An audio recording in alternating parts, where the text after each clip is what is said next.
My name is Dan O'Callahan, your peak performance vocal coach. You know, I think a lot of people hear peak performance vocal coach and they go, oh, he'll teach me how to sing loud and how to sing fast. And while I do love an up-tempo belting song just as much as the next fella, that's not what this technique is about.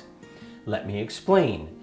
99% of the people on the planet, when they are speaking or singing, are using this from here to here to create the words or the songs coming out of their mouth. My technique teaches you how to use more of you so that you're singing from the bottom of your feet to the top of your head.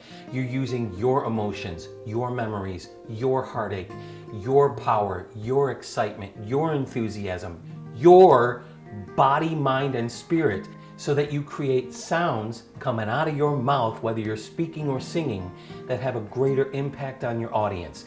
Now, I've written a book called Dragonfire, the Tao of Vocal Tai Chi Chuan, that explains my 4-step system to vocal mastery. In that book, I teach you how to use more of you when you are singing and speaking so that you have a greater impact and a greater connection with the people you are singing or speaking to.